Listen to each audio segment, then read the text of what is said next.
Hello guys. मैं भावना आ गई हूँ अपनी बटरफ्लाई की नेक्स्ट एपिसोड लेकर।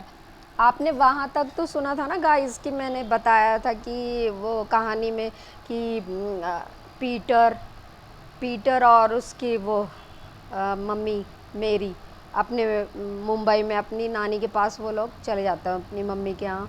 वो मेरी अपने बेटे को लेके चली जाती है तो वो रात में सो रहे होते हैं तो बहुत तेज़ शोर होता है, बिल्कुल एग्जैक्टली वैसा ही कि जैसा उनके घर पे हुआ था, जैसे कि कोई ब्लास्ट हो रहा हो। तो वो एकदम से उठ के बैठते हैं। पीटर भी अपनी मम्मी के पास जल्दी से आता और बोलता है मम्मी बिल्कुल वैसा शोर है ना जैसा हमने अपने घर में सुना था, कि हाँ चलो बाहर चल के देखते हैं। इतने में नानी को भी उठा देते हैं, नानी को भी जगाते हैं। तो नानी बोलती है मैंने तो कोई शोर नहीं सुना, लेकिन ये शोर उन दोनों ने ही सुना था। और बाहर जाके जब वो देखते हैं वर्ली में, वहाँ तो लोग नॉर्मली चलते रहते हैं। मुंबई में तो आपको पता ही है दिन रात लोग अपना चलती रहती है मुंबई। तो वहाँ पे कोई भी नहीं, सब आराम से शाम बनने तक घूम रहे हैं, चल रहे हैं, फिर रहे हैं। ऐसा कुछ शो ही नहीं हो रहा कि यहाँ कुछ हुआ और कोई ब्लास्ट या कोई ऐसा किसी को लग ही नहीं रहा। तो वो बाहर निकल के देखते हैं, ऐसा कुछ नहीं होता। फिर वो अंदर आ जाते हैं। तो फिर वो बोलते हैं कि एकदम ऐसा ही। फिर नानी को भी बताते हैं कि ऐसा ही शोर जिस दिन हम आए उससे एक दिन पहले हुआ था। तो नानी कहते कोई बात नहीं, सवेरा होने दो, सवेरा होने के बाद सुबह सुबह हम चर्च जाएंगे और फादर से मिलेंगे। फादर कोई ना कोई रास्ता बताएगा कि क्यों तुम्हें इस तरह से परेशानियाँ आ रही हैं और कोई क्या चाह रहा है तुमसे, क्यों तंग कर रहा है। तो वो कहते, उसकी मम्मी कहती है ठीक है। फिर ऐसे करते सुबह होती है, सुबह दोनों उठते हैं, मेरी और उसका बेटा पीटर और नानी, सब रेडी होके ब्रेकफास्ट के बाद फिर चर्च चले जाते हैं। चर्च में वहाँ फादर से मिलते हैं। तो फादर को पूरी बातें बताती है मेरी कि भाई इस तरह से मुझे नहीं दिखाई देती है एक लड़की, लेकिन मेरे बेटे को दिखाई देती है और स्कूल यूनिफॉर्म में दिखती है। और उसने हमें इतना भी बोला, पेन ड्राइव के लिए उसने जैसे जैसे जिस जगह बताया हमने वहाँ पे सर्च करी, वो मिल भी गई। और किसी के थ्रू हम भाई अब पहुँचाएँ किसके पास, एड्रेस तो उसने बताया नहीं था। और वो मेरे बेटे को दिखती है, यहाँ तक कि फ़्लाइट में भी दिखाई दी। सारी बात बताई कि होली वाटर जब उसके पास होता है मेरे बेटे के तो वो आती नहीं है, और वैसे वो दिखती है और बातें करती है। तो फादर कहते हैं कि ठीक है मैं स्पिरिट बुला सकता हूँ, कि मैं आज रात उसको बुलाता हूँ।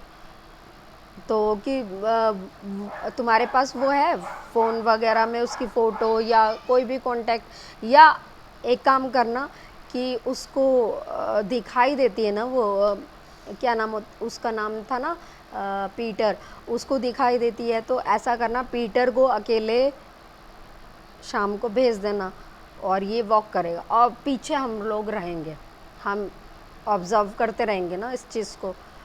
तो उसकी मम्मी कहती है ठीक है। फिर एक दिन मतलब उसी दिन शाम को बुलाते हैं। फादर कहते हैं कि तुम सब लोग आ जाना। तो शाम को तकरीबन 8 बजे के करीब वो लोग वहीं चर्च के पीछे वाले गार्डन में, पीटर अकेला घूम रहा होता, क्योंकि जब वो अकेला होता था तभी वो आती थी, नहीं नहीं तो और किसी को तो दिखाई भी नहीं देती थी, है ना। तो पीटर थोड़ा सा डरा हुआ तो था, लेकिन घूम रहा था अकेला। उसे पता था मम्मी फादर और नानी और पीछे हैं, सब लोग हैं। फिर इतने में वो लड़की फिर से आ जाती है, वहीं वहीं आ जाती है वो पार्क में पीटर के एकदम सामने खड़ी हो जाती है आके। वो स्कूल यूनिफॉर्म में ही होती है, वो हमेशा उसी में ही दिखती है। तो पीटर बोलता है कि अच्छा हुआ तुम आ गई अपेक्षा, और तुम्हारी पेन ड्राइव तो हमें मिल गई थी, लेकिन वो हम पहुंचाएं कहाँ, तुमने एड्रेस तो बताया नहीं। तो वो कहती है मैं यही तो बताने के लिए आई हूँ कि वो ये एड्रेस, मैं तुम्हें जो जो एड्रेस बता रही हूँ तुम वहाँ पे मेरे मतलब घर में ये पहुँचा दो, उसके बाद मैं तुम्हें कभी नज़र नहीं आऊँगी, ये मेरा प्रॉमिस है। तो वो लड़की फिर वो चली जाती है, एड्रेस बता देती है वो किस जगह होता है उनका घर ना, उसके पेरेंट्स का। तो फिर इतने में फादर आ जाते हैं। फादर उसे बोलते हैं स्पिरिट ठहरो, मुझे तुमसे बात करनी है, मैं तुमसे कनेक्ट होना चाह रहा हूँ। तो फिर वो नहीं आ रही होती है, बहुत कोशिश करते हैं, कई बार बुलाते हैं फादर उसको ना, कैंडल जला के बुलाते हैं कि तुम आओ आओ। फिर वो आ जाती है वहीं फादर के रूम में, वहीं आ जाती है। आके फिर पूरी बात बताती है, बहुत रोती है, बहुत रोती है, बहुत रोती है। तो फादर बोलते हैं देखो इस बच्चे को तुम क्यों परेशान कर रही हो, तुम्हारी दुनिया अलग है, इसकी दुनिया अलग है, उसको पढ़ना है। उसके फादर पहले ही नहीं है, उसकी मम्मी कितना परेशान है, वो उसकी मम्मी जॉब नहीं कर पा रही है, वो बच्चा ठीक से पढ़ नहीं पा रहा है, तो तुम उसको क्यों डिस्टर्ब कर रही हो।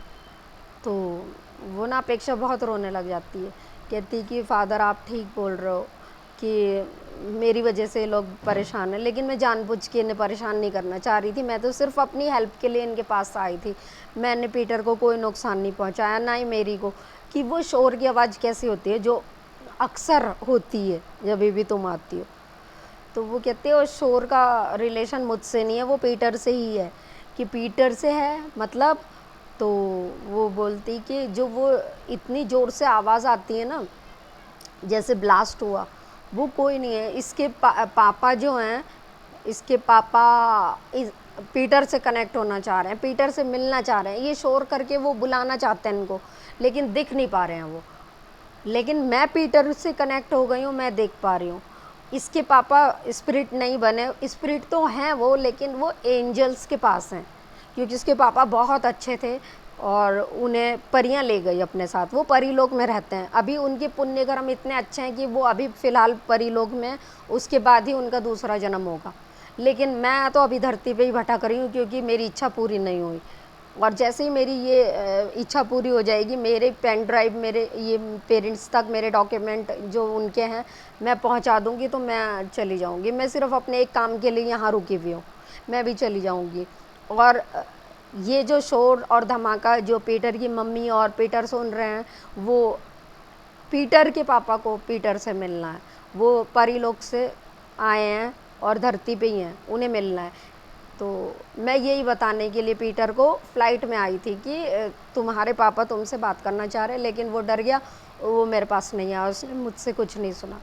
तो उसने कहा कि पापा से कैसे मिला जाएगा। कहते हैं पापा सिर्फ 2 ही दिन मिल सकते हैं, एक पूर्णिमा की रात्रि को 11:30 बजे के करीब, वो भी सुनसान ही जगह में मिलेंगे, ऐसे सबके सामने पब्लिकली नहीं मिल सकते, वो भी और रात में ही मिलेंगे। और सिर्फ अकेला पीटर आए, और किसी को वो नहीं मिलेंगे, अकेला पीटर आए। कि मम्मी को भी नहीं, कि नहीं मम्मी को भी नहीं मिलेंगे, सिर्फ वो एक ही से बात कर सकते हैं, एक जने से, और वो अपने बेटे से बात करना चाहते हैं। तो कि ये धमाका इसीलिए हो रहा है, वो उसके पापा कनेक्ट करना चाहते हैं, जो ये शोर सिर्फ पीटर और उसकी मॉम ही सुन पा रहे हैं।